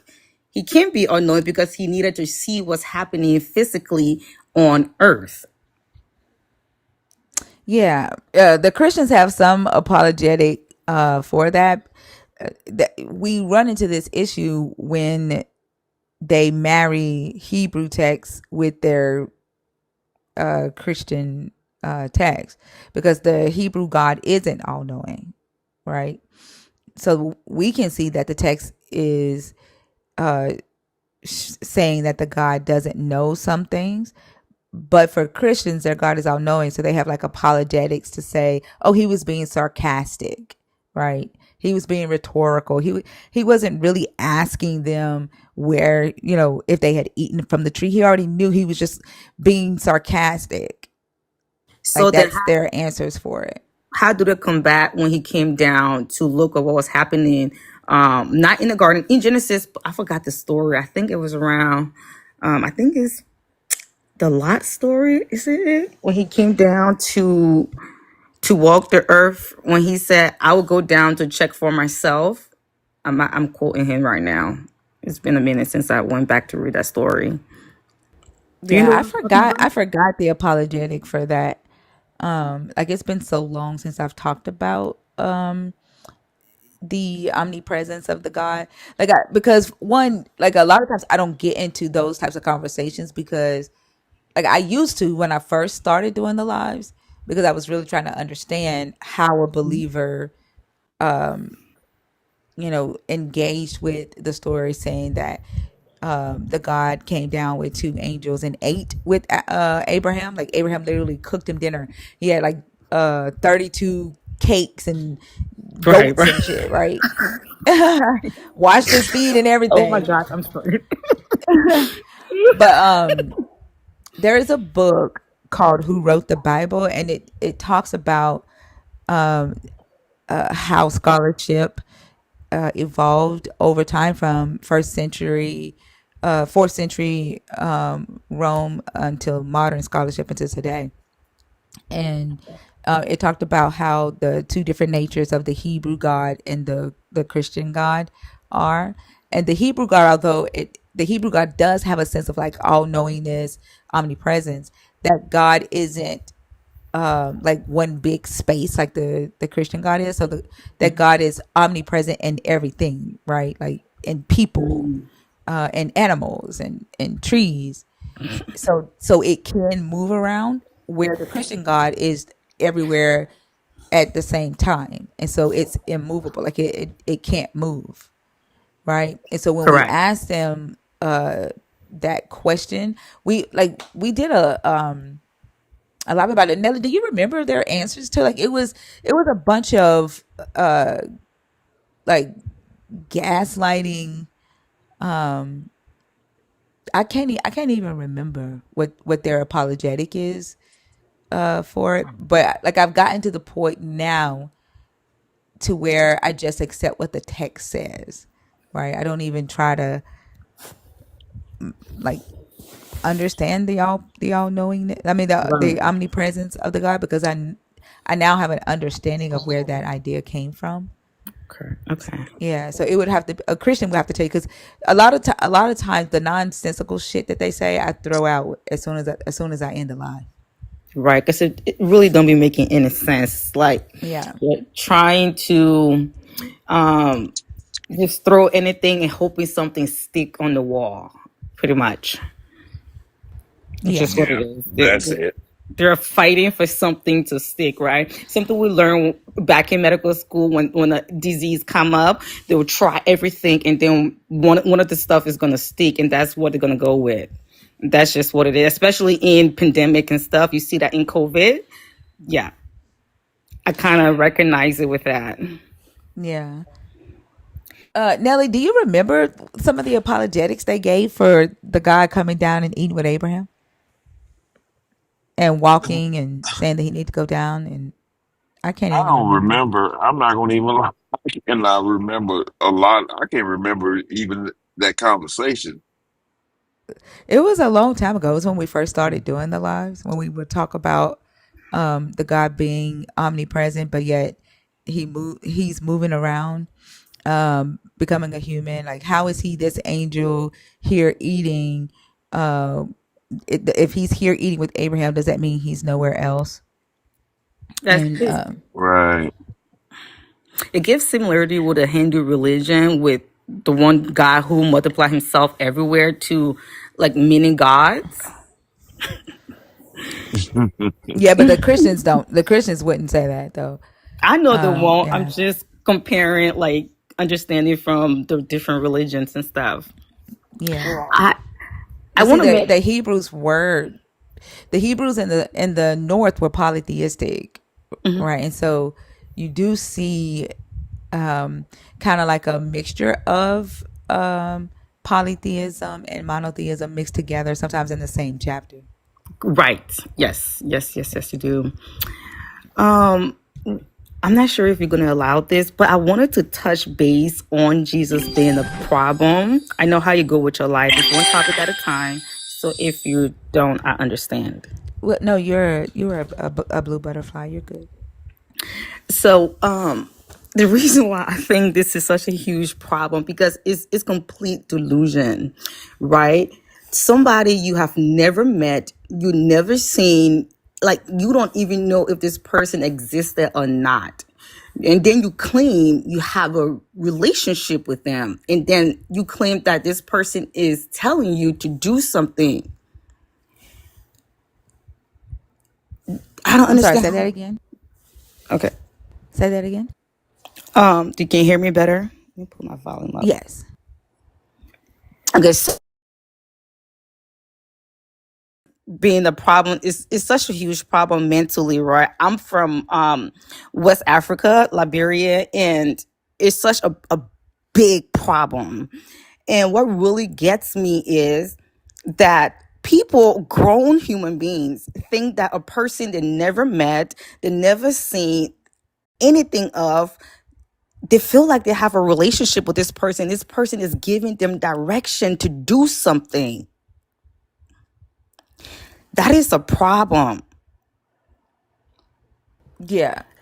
You have never, you don't even know this person exists. Like you are imagining relationship and then saying that this person is telling you to do this. That's that's it gets on my nerve, especially as a West African who every corner of our country is a church. It really gets on my nerve. That's deep delusion. I just can't take it. I think that's why that African boy is chasing the elderly around, pretending to put a curse on them. I think the young people in Africa is getting tired. But yeah, I agree. I agree. And that's the manipulation of it all, right? That we were talking about earlier, and the dangerous part about it, which is also why the topic number one is really important, because I don't think enough people who do believe in this God recognize the mindset that story is telling them that they're supposed to have. Right? They're supposed to have that mindset where they believe that God is giving them instruction, and they're supposed to just obey that instruction. And if you don't have the ability to ask yourself, like, if are my actions harmful to me or to others around me, or to my environment, then you are a dangerous person, and you probably need to seek therapy. Correct. And it's all in the head. It's like they create a whole cult in their own brain. Right? It's Yeah, like if you kind of like a backwoods dipper right now, right? They are listening to the live, and they just commented that, I have no idea what's waiting for us because they've seen it. They've seen the afterlife, and they won't coddle me because his afterlife is the right one. Despite the fact of somebody going viral a couple of months ago saying they saw Biggie Smalls in a fucking blender with a 3-piece suit on, right? We had somebody on Oso's live today who said that he became a soul wrapped up in a ball being tickled. Like, everybody has different imaginations on what would happen after they die, and the reality is none of you motherfuckers know. All of you Yes. have a very limited perception, and it doesn't go any further from your present moment. And if you notice too, everyone somehow that is saw in hell is black. I don't understand how it never come across them to say, why is only black people I'm seeing in hell? That's because it's the black people talking. That's all they looking for. Like, like it's black people talking, and so they're going to talk about, their community. They're going to see their community. And if it was the black person that hung around white people all the time, they would probably see white people, the people that Yeah, they, that definitely makes sense. yeah. And it's just a crazy. They are fan, like they are literally fans of a character, and they don't even know that. And coming from a huge line of Christian, like my grandfather was a priest, my aunt, uncle, pastors, all of them. I was a youth pastor, all that stuff. And this character that these people really like told us is true and is real, and we're experiencing all of that in our head, and somehow they can't not zoom out and say, what is actually happening right here? they they've been too indoctrinated. Like, they've been indoctrinated into a death cult. All they can think about day in and day out is life after death, right? And fear the day that they die and how it's going to happen. That's all they can think about. And it's such a heartbreaking thing because I see my mom is still like, she still preaches, she teaches the children ministry, and on Sunday mornings she stays with me, so she put on Christian music and trying, and I see her worshiping, and it breaks my heart because why?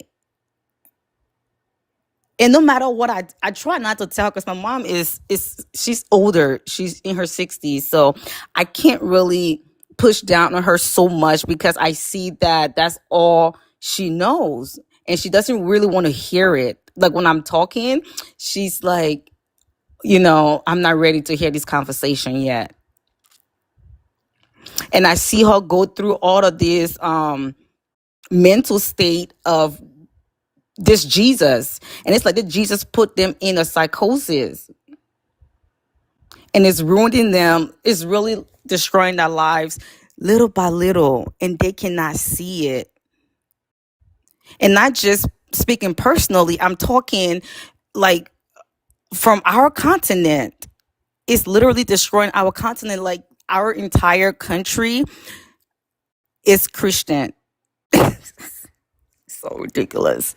There is only 18% of our country is Muslim. The rest of them are Christians. I thought it was less than that. I thought it was like 10% that were Muslim. It probably less. I did the research 2 years ago. It's probably less than that. And this Jesus is such a problem because how you worshiping this Jesus and he ain't doing nothing for you? The country is poor. We just got the list saying that we are number 3 on the poorest country list. And half of this nation worship this Jesus. It's a problem. Yep, I agree. The only thing we can do is just, keep having conversations with them and try to help them see that. Like, I've pointed that out. They make excuses for it, and and the crazy thing is, the ones that I've talked to about it don't seem to care about the poverty. They they always say Jesus blesses them. And it's a Like it's delusion that, yeah, blessing. they've gotten to, become very indifferent to the suffering of other people. Whenever we go back home, it seems like that brain is not working. Watching them home is very painful, thinker. It's so painful seeing how they just acting like they can't think correctly. Um, they're struggling, they are suffering, they are poor, and it's still having hit them that this Jesus is what is making them poor. Yeah. It still haven't hit them yet. Yep, I agree. And they are using this Jesus to steal from them, to take money from them. um I told you, my auntie and uncle are all pastors, right? They literally lived in America. We go down back to Liberia and host 3 days convention. And these people don't have money, but they will still give them money and then call us in America to ask us to send them money. It's like you can't see that this Jesus is making you poor. These people are weaponizing this fictional character. What do you believe is real or not? It doesn't really matter.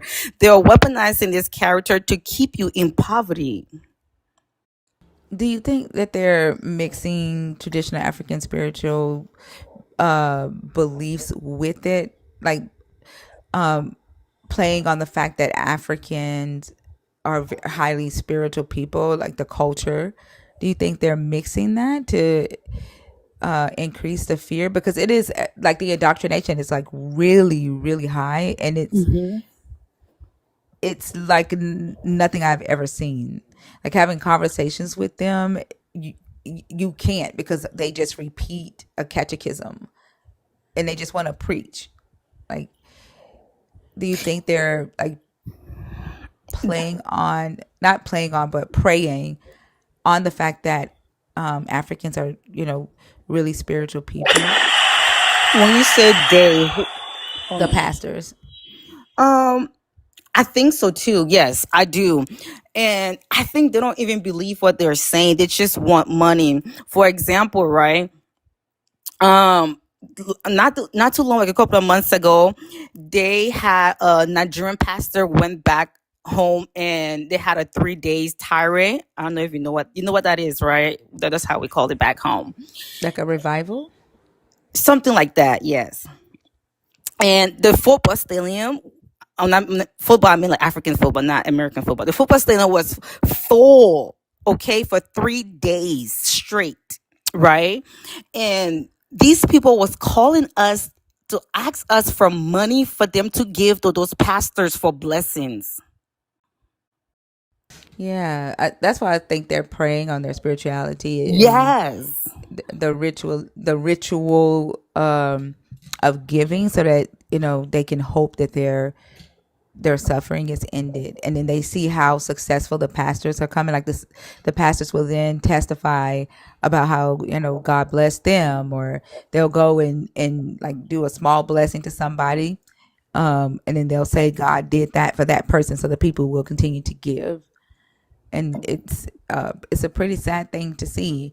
And you're right, like trying to tell them that they are being abused financially and mentally, it just doesn't work. Like they it doesn't get to them. It doesn't. And then after that tirade ended, the week later, the Muslim went there too and had a 3 days on the same football stadium. And then they're still calling people to ask for money. And it almost so like it pisses me off so much. It's like this character, you are in a fan club and you're allowing these people to take everything from you. You could use that money to start a business. But somehow you rather hear sweet nothing that somebody will tell you you're going to be blessed. How are you going to be blessed if you're giving the money that you're supposed to use to start the business? How is the blessing coming? You have to get the money. Yep, I agree. And these people are eating it up like it's nothing. They were so brainwashed. Like they're so. I sometimes I feel like I want to shake them, like I don't know, looking for pennies or something in your pants. Like just shake them up so they can get some sense. Like understand that this Jesus thing is not what it is. It's not true. It's causing harm to you. They literally burned somebody in my country that was who wanted to get married. They literally came rallying at the church to burn them, to put a tire on them, put gasoline, and set them on fire. That is freaking ridiculous. And said, "Oh, this we don't do this in here. This is a Christian nation. We don't do this." Yeah, that's ridiculous.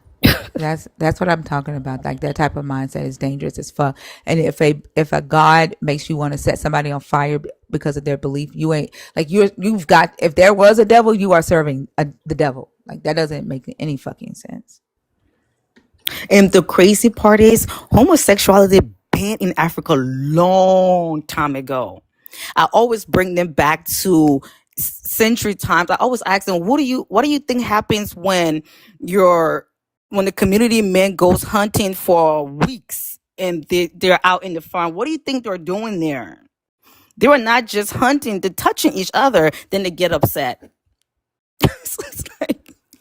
It's like this has been going on for years before Christianity came in. So to weaponize this character to push hate, and what is really getting to me is most of the people that I know now that are Christian, I am really seeing their true colors when it comes down to the LGBT community. I think I'm saying that wrong. LGBTQIA community. Because of this, and I've seen it happen a lot now in Africa. It wasn't this crazy until recently. I'm seeing them really going crazy on. There was a pastor that wanted to marry two men, and they just refused for it to happen. They sat at this church door with cutlass, with knife, with everything, waiting for the pastor to come out. This is what this God is doing. This Jesus character is doing. Yeah, that's a bit extreme.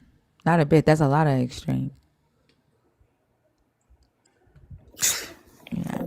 Yeah, he's definitely a problem. I'm not even gonna hold you, thinker. He's been a problem. Just hoping that somehow the eyes get open. And I see other African countries somehow waking up, but I don't see my people waking up. It's like they were stuck in it. So with Liberia started off Christian, right? They didn't like they No, came from America to Liberia.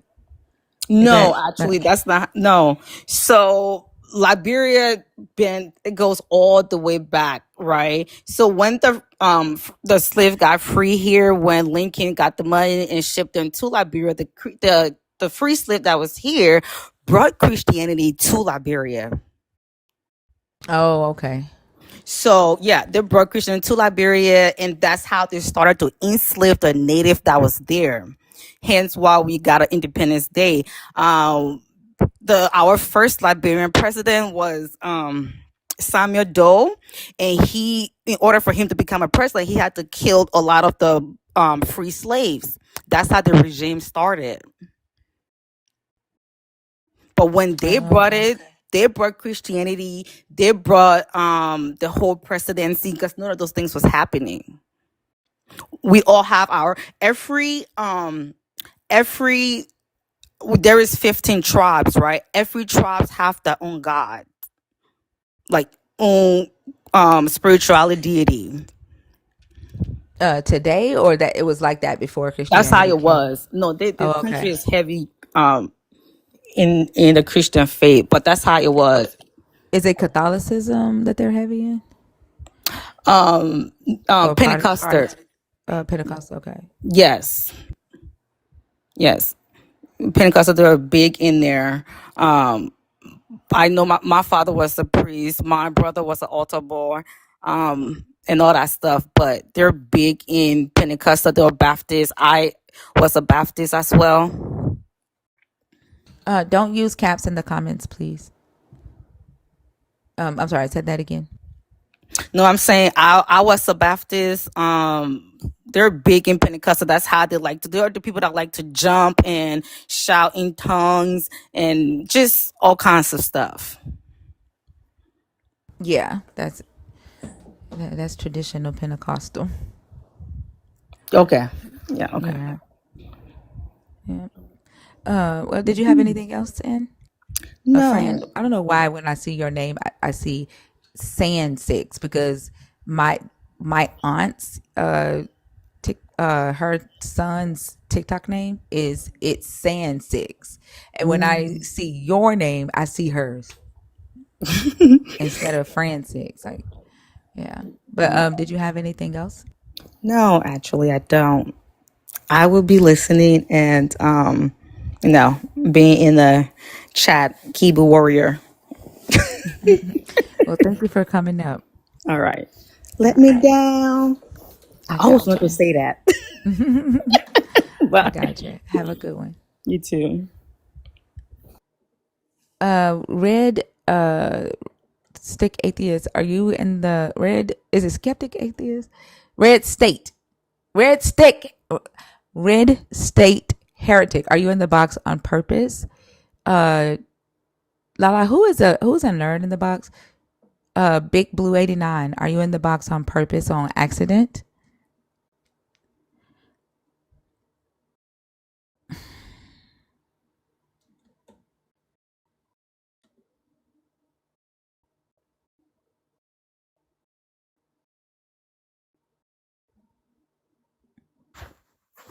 Barbara. I see Big Blue as a nerd. That's it. Uh, isn't Red State Heretic a nerd? Yeah. Okay. Barbara.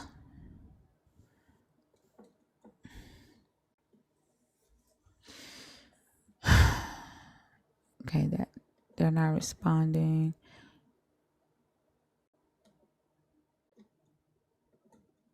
I could have sworn this person. Jack in the Box.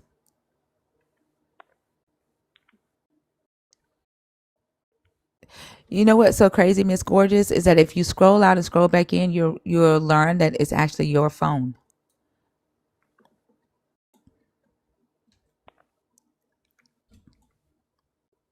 And then are you gonna go and buy a new phone once you realize that it's your fucking phone?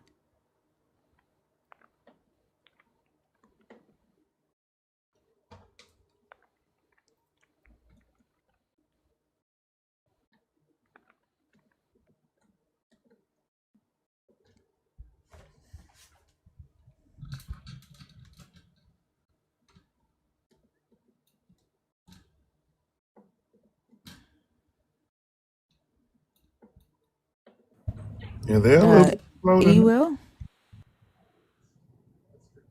E will. Hello, E will. That is weird because they said hello as soon as they came up. All right, y'all. If the next two are trolls, I'm gonna do a reset and we're gonna try one more time. If not, we'll be back on Saturday. Lovely. Okay.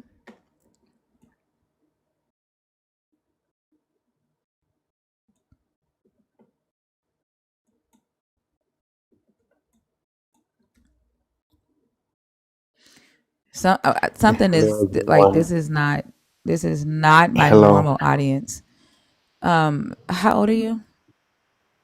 41. Are you a believer? Are you deconstructing? Are you an atheist? Deconstructing. Okay. What topic did you come up to discuss? So talking about the if sky that they hide the knowledge from Adam and Eve, he wanna control them. Yeah, that is why you see a lot of religions control people. Yeah, you know. Okay. Thank you so much for coming up.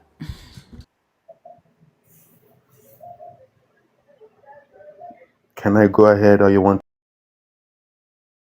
Y'all, I'm finna start. I'm finna do a restart. I fucking cannot.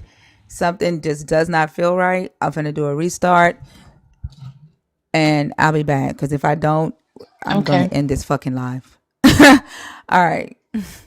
I cannot. I'll be back. I'll be back.